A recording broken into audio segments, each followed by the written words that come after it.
কি ব্যাপার, নতুন ঢাকায় আসলাম, একটা বড় দেখ পাইতাছি না, কাকশো হানচা না খাওয়াইলে তো হবো না, পকেট তো ভরন লাগবে।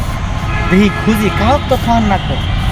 ও ইস্তা মামারটা কি সুন্দর, আল্লাহ জীবনও দেই নাই, কি সুন্দর কে। আসসালামু আলাইকুম। ওয়ালাইকুম আসসালাম। আমি কি হ্যাঁ পাইছি এক বলত। হ্যাঁ এনে ভালাই আছেন ভালাই আছি। চেনিনু ইস্তা মার দেখবার আইছি। তো ভাই আমরা ছেলে মানুষ না। ও ভাই আমি হ্যাঁ আমি জানি আমি মানে ভবিষ্যতে কই দিবার পাবো। সত্যি হ্যাঁ নেন ভাই। হ্যাঁ চোখ দিকে বন্ধ করে উপর মুখ তাকান। কি দেখতে পারেন? অন্ধকার। এটাই আপনার ভবিষ্যৎ। مولاي يا عباس خود له صغيران